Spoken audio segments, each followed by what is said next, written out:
우리가 이 본문을 갖고 특별히 세 주제로 말씀을 드렸습니다. 그 첫 번째가 정신을 차려라. 그리고 기도 속에서 근신하라. 시대의 흐름을 그 시대 속에서 잘 분별하는 것이 껴있는 그리스도인의 모습이다. 말씀을 드렸고요. 이 말세를 사랑하는 그리스도인에게 주셨던 귀한 사명이 열렬히 사랑하라, 뜨겁게 사랑하라 하고 하셨습니다.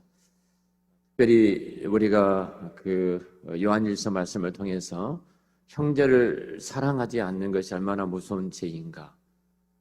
그리스도의 사랑이 우리 안에 있다면 당연히 그 사랑이 그리스도의 사랑을 받는 사랑이 안에 있는 사람들은 외적인 표징, 예적인 증거로 이웃을 사랑할 수밖에 없다 하는 말씀을 나누었습니다. 오늘은 세 번째로 오늘 본문 가지고 본문이 말세를 사랑하는 우리들에게 주셨던 메시지가 봉사하라는 겁니다. 봉사하라. 자, 9절과 10절, 11절 말씀인데요.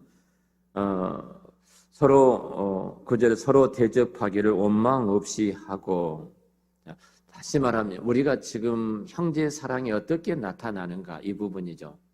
형제를 사랑한다고 말하는데 그 사랑이 어떻게 나타나는가, 이것은 이 열렬한 형제의 사랑이 나타나는 것은 바로 마지막 명령어가 9절, 10절, 11절인데요. 바로 봉사하라는 겁니다. 봉사하라. 서로 대접하기를 원망 없이 하고, 여기 봉사한다는 것은 섬기는 것이죠.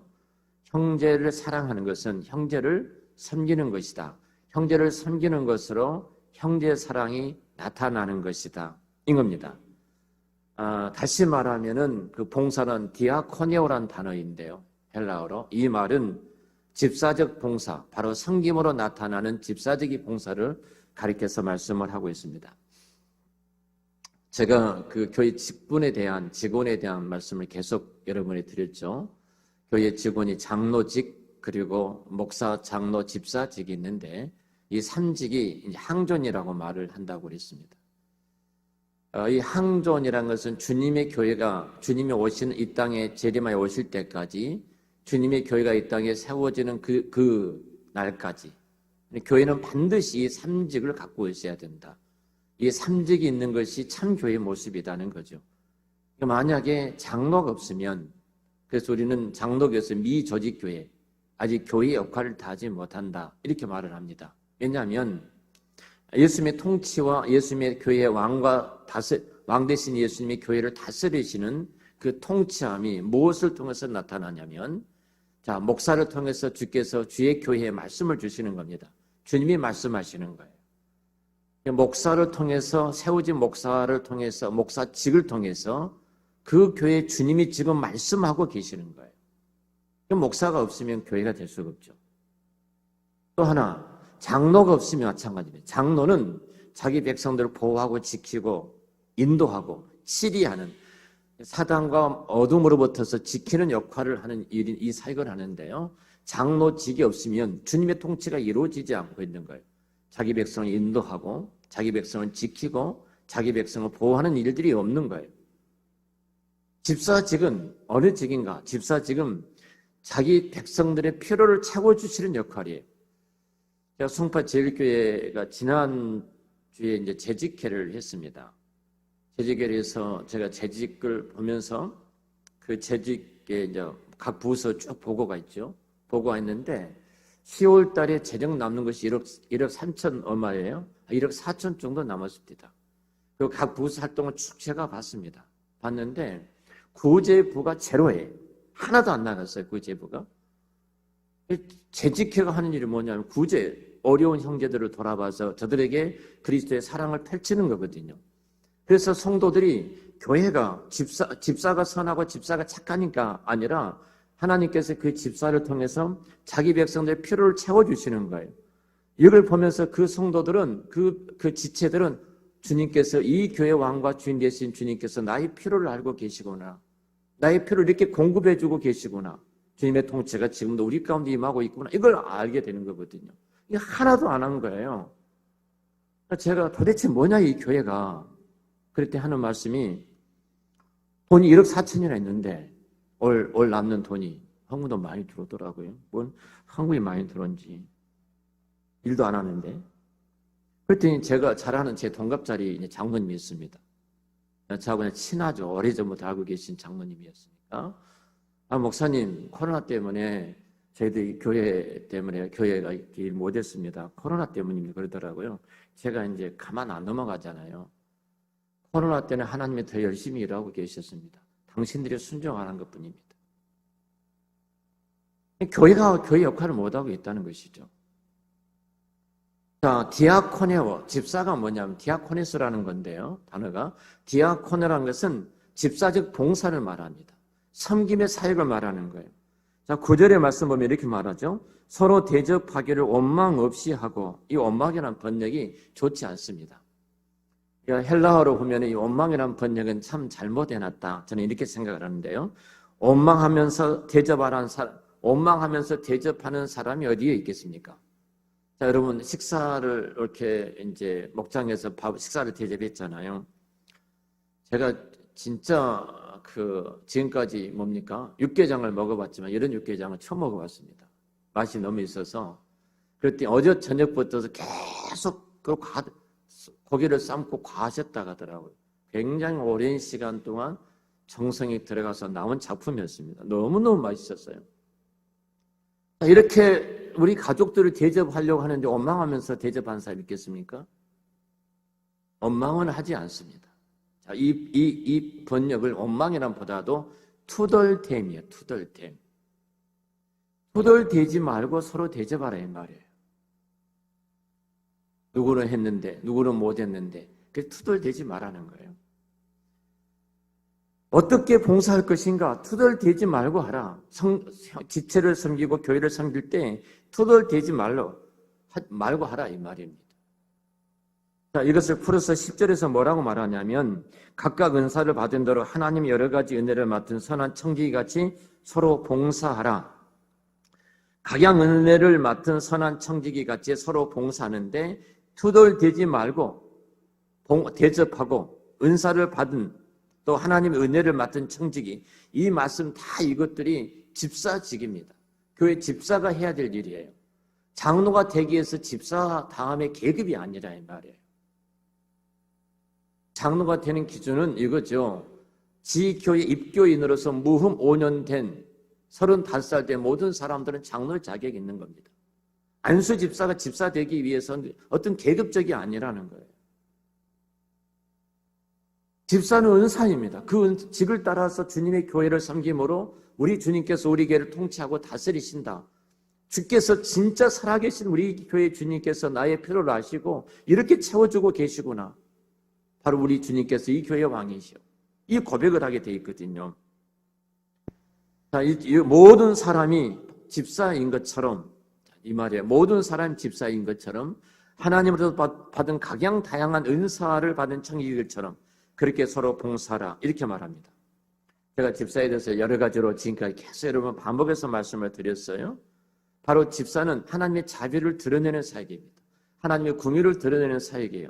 하나님의 손이 되어서 교회에 연약하고 교회에 가난하고 교회에 필요한 것들을 그 손길을 펴서 채워주는 사람이 집사직입니다.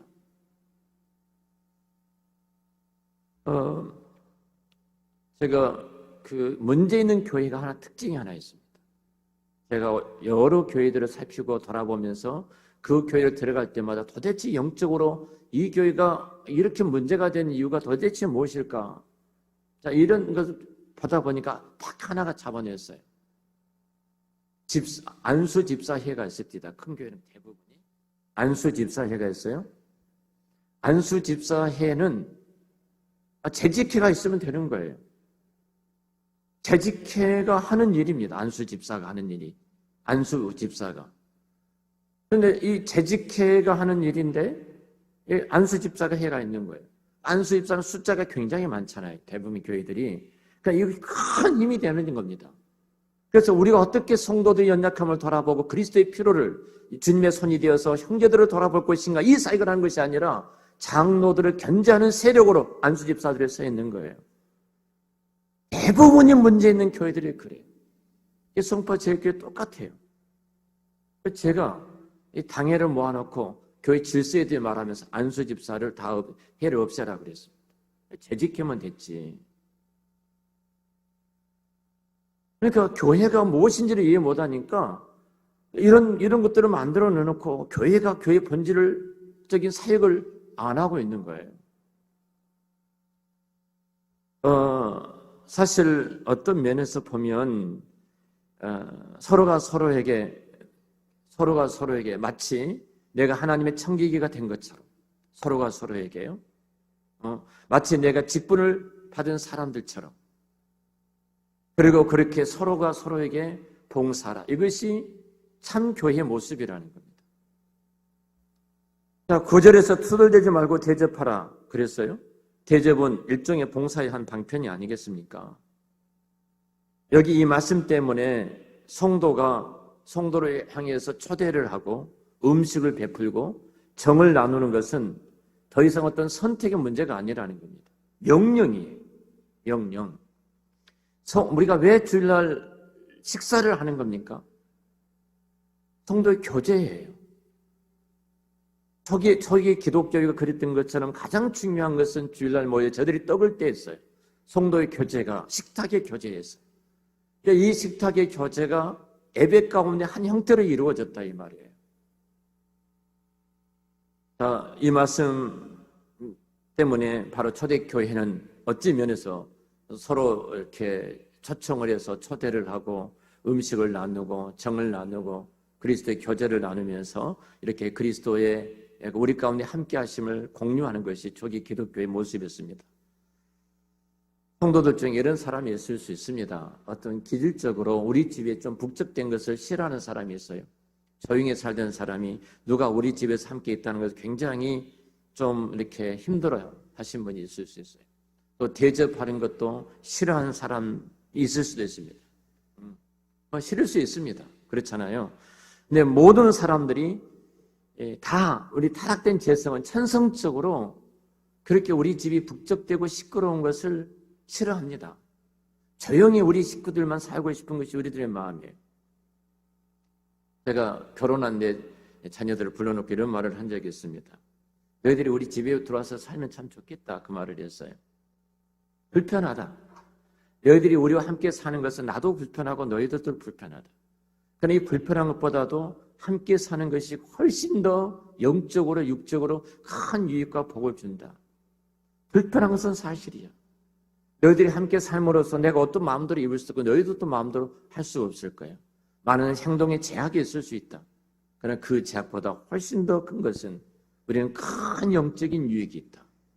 그리고 가족이라는 훨씬 더 육적인 유익도 이 안에 포함된 것이다. 함께 살면 안 되겠니? 이 말을 했어요.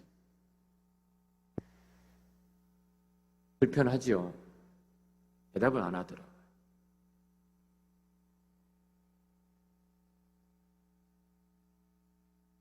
여러분, 우리 집에서 누가 북적된 것을 천성적으로 좋아하는 사람 없습니다.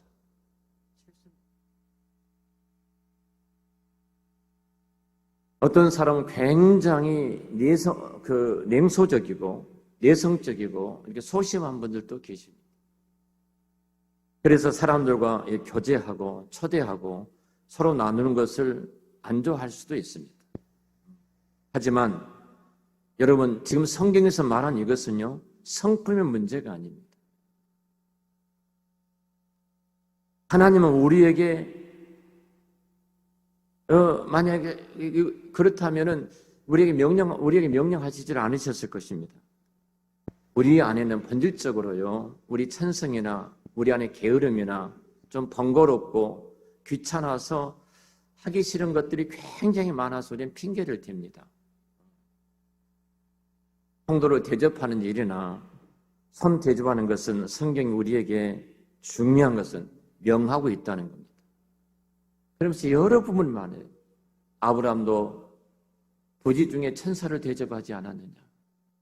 이 정도까지 말을 하면서 우리가 길손들을 나그네들 대접한 것이 얼마나 소중한가 이 이야기를 합니다. 제가 지난 목요일날 우리 시임 목사님들과 저녁 시간에 보편 7시 반에 요즘은 화요일날 우리가 공부가 인테리어 수업이 있어서 목요일날 저녁에 모임을 갖습니다. 그래서 내가 잘한 것이 무엇인가를 개인적으로 하나님 앞에서 한번 내가 어떤 일을 교회 안에서 내가 이 세상 살아오면서 이것은 참 행복하고 즐거운 것이 있는 것이 어떤 것인가 한번 꺼내놓고 이야기를 해보자. 한 가지씩 이야기해보자. 제가 그런 질문을 했습니다. 각자가 여러 가지 말합니다. 저는 가르치기를 잘합니다. 저는 이런 일을 잘합니다. 저는 이런 말, 난 사람과 함께 사는 것이 참 행복하더라. 우리 집에서 다른 사람한테 북적북적 된 게 난 너무 좋더라. 제가 지금 살고 있는 집을 하나님께서 주셨을 때 가장 큰 기도점은 이거였습니다. 우리 집에 와서 함께 살 수 있는 사람들이 있으면 참 좋겠다. 특별히 선교사님들, 선교사님 자녀들 한국에 들어왔는데 거처가 없는 이분들 방 하나를 잘 만들어 놓고 이분들이 늘 이곳에 머물렀으면 좋겠다. 굉장히 불편합니다.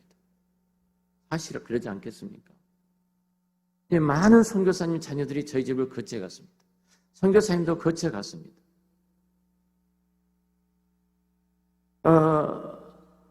사실은 이것이 어떻게 보면은 성경이 우리에게 말씀하신 거예요.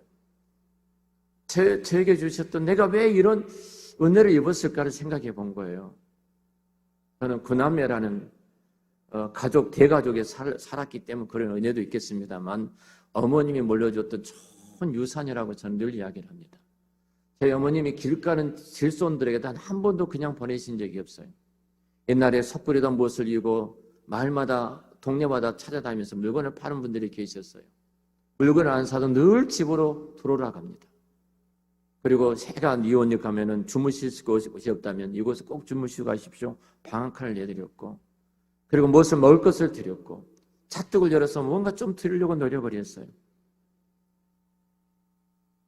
그 어머님이 물려주었던 것들이 이 구남매가 다 물려받았어요. 정말로 좋은 선물이죠.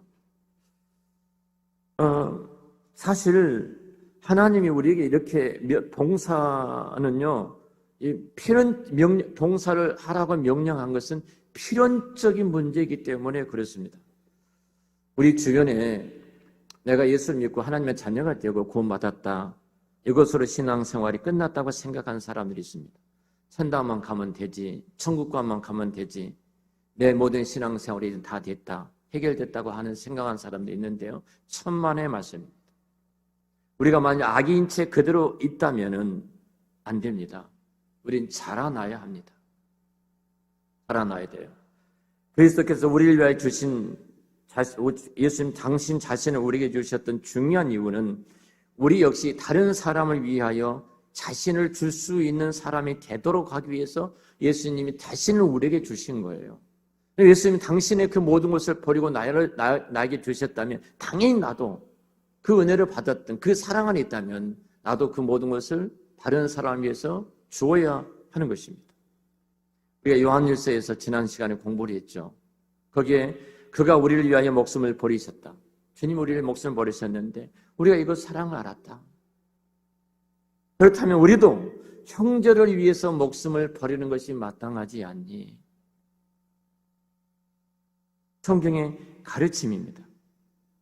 이것은 옵션으로 주어진 말씀이 아니에요.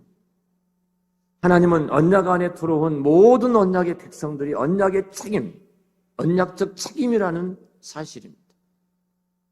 그 책임이라는 것은 많은 사람들 오해하듯이 성경을 열심히 읽고 기도를 하고 예배 열심히 드리는 경건 세례만 국한된 것이 결코 아닙니다.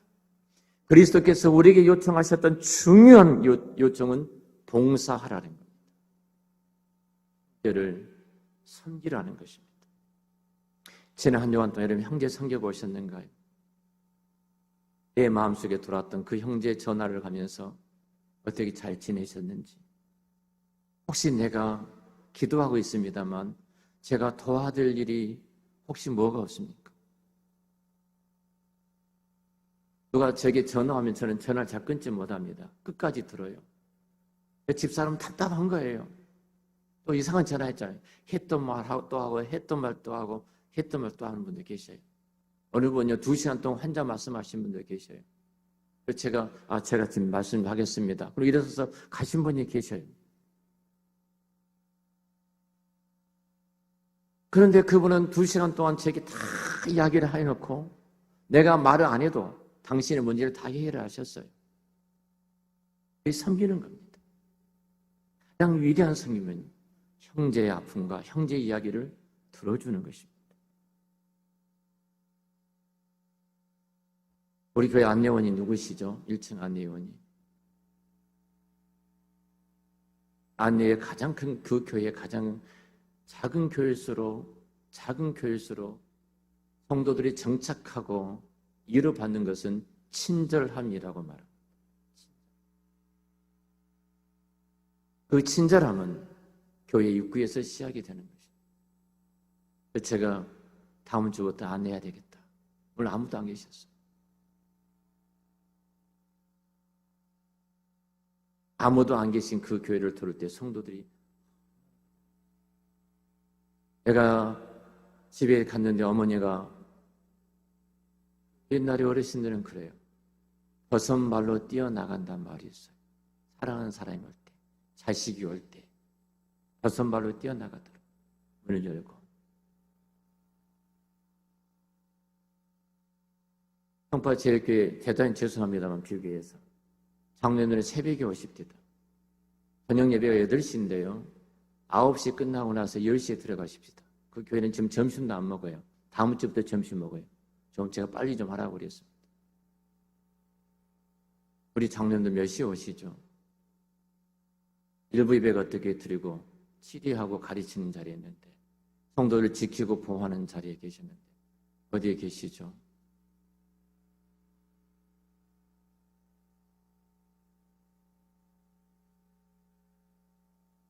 우리 사역자들이 지금 읽고 있는 책이 있습니다. 그 책이 작고 강한 교회라는 책을 읽고 있습니다.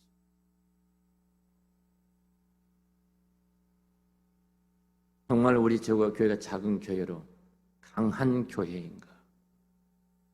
참 제가 굉장히 많은 도전을 받고 지금 정리하고 있습니다. 사전에요. 아까 우리 찬양님도 하신 유집사님도 말씀하셨습니다만, 어른이란 뭔 줄 아십니까? 어른이란 다 자란 사람이 어른이에요. 다 자란 사람. 또 다 자라서 자기 일에 책임을 질 수 있는 사람이 어른이다. 사전적인 표현이에요. 다 자랐다, 성인이 되었다. 우리 성인 17살로 지금 말을 하잖아요. 그러면 17살이 되면 어른이 되었을까요? 사전으로 말하는 어른이 되었을까요? 19살이면 여기에 자기 일을 끝까지 다 책임을 질 수 있는 어른이 되었을까요? 예형적으로는 어른입니다. 그러죠. 어른이에요. 하는 모습은 찰보지입니다. 그런 모습을 우리가 종종 보지 않습니까? 왜 그럴까요? 어른이 되기 위해서 겪어야 할 그 힘든 일들을, 요즘 그렇잖아요. 30이 넘어서도 엄마 치마폭이 있다 말하지 않습니까? 왜 그래요? 엄마 치마폭이 있어요. 그러니까 성장을 하면서 힘들고 어려운 일들을 엄마가 다 해주다 보니까 어른이 됐어도 30이 넘었어도 스스로가 그가 자기 일을 해나가지를 못하는 거예요. 그래서 우리는 영어로 어덜트 차일드라고, 성인 아이라고 말해요. 교회 안에서 우리들은 어떤 모습일까? 입니다. 어떤 모습일까? 사실 우리 주님께서 우리의 헌신을 요구하시고 봉사를 요청하시는데요. 좋은 신앙이라는 것은 우리가 교회를 잘 배우고 다른 사람에게 그것을 잘 설명하는 것이 좋은 신앙이 아닙니다. 그것은 그저 기본입니다. 만약 이것을 잘하는데, 뛰어나는데 형제를 사랑하지 않는다면 이 사람 역시 어린아이입니다. 저는 가끔 그런 생각을 합니다. 신앙 고백을 줄줄 외우고 있는데 교회에서 무슨 일이 있어서 봉사할 손길이 필요한데 시간을 충분히 낼 수 있음에도 불구하고 거기에 참여하지 않는 사람과, 비록 지식이 부족할지라도 형제를 돕는 일이 있다면 달려와서 팔을 걷어붙이고 돕는 사람, 누가 더 성숙한 그리스도인?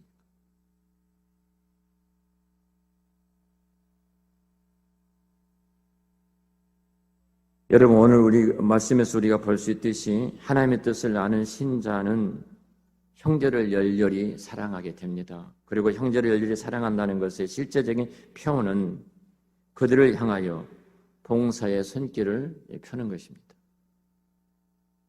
집사가 누구입니까? 디아코노스. 결국 디아코네오입니다. 디아코네오를 하는 사람이 집사입니다. 봉사할 줄 아는 사람, 섬길 줄 아는 사람. 오늘 한국 교회가 부작용도 있지요.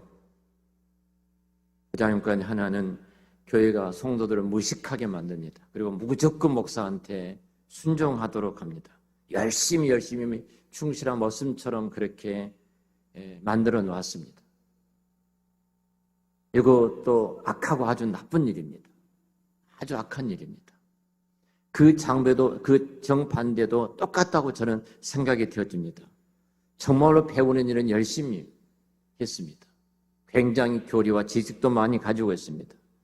그러나 봉사와 섬김에는 털끝 하나 내 것을 내어놓지 않는 사람, 똑같이 악한 것입니다. 집사를 선택하고 또 그 집사를 교육하고 또 그 집사가 교회 안에서 사역을 하게 되는 일들이 우리는 늘 눈앞에 있습니다. 그런데 이것이 제대로 되려면 여러분 어떻게 해야 되겠습니까? 정말로 이 일들을 형제 사랑하는 이 일이 일종의 참 교회의 거울이고 우리 주님의 반사체이기도. 저는 저와 우리 교회가 이렇게 한번 생각해보면 참 달 같았으면 좋겠다. 이번에 참 달이 여행 얼마나 아름다웠습니까? 달은 스스로가 빛을 내지 못하죠. 그 달은 항상 태양의 빛에 반사되어서 그 어둠을 밝혀줍니다. 자, 우리는 스스로 빛을 낼 수 있는 존재는 아닙니다. 그럴 능력도 없습니다. 그러나 그리스도의 사랑이 우리 안에 있을 때 그 사랑은 나를 통해서 세상에 나타나게 됩니다. 그리고 그리스도를 비추게 되어 있습니다.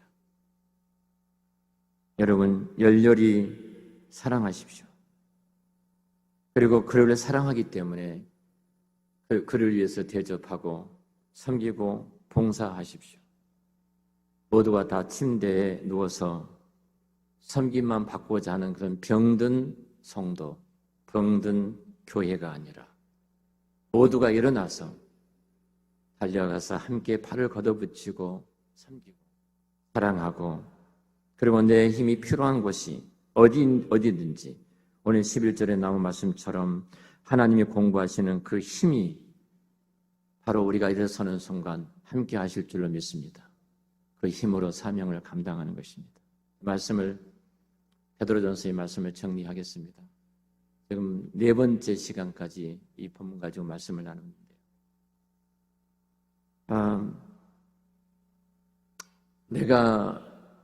내가 주의 교회를 섬김으로 그가 예배를 더 잘 드릴 수 있다면 얼마나 소중한 일이겠습니까? 누군가가 내 아이를 돌봐줌으로, 여러분 우리 아이들 부모는요 참 예배드리기 어렵습니다.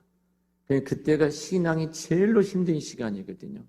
그때 누군가가 일부 예배를 드리고 나서 요아실에서 그 아이들을 끌어안고 누군가 그 아이들을 봐줌으로 그 부모가 정말로 마음을 다해서 다 내려놓고 예배를 드릴 수 있는 이 교회의 모습을 한번 생각을 해보십시오. 내 형제가 연약해서 그가 온전히 서지 못하는 그 아픔을 안고 내가 기도하고 그를 내가 버텨줌으로 그가 하나님 앞에 온전히 예배자로 서서 하나님을 찬양하는 그 아름다운 모습을 생각해 보십시오. 교회의 사랑은 사랑하기 때문에 우리가 봉사합니다만 봉사하기 때문에 사랑이 더 커지는 겁니다. 그건 뗄 수 없는 관계이거든요. 전도한 사람은요, 그 전도하는 사람만 보입니다. 교회. 그 영혼만 보여요. 교회에 들어와서 마찬가지입니다.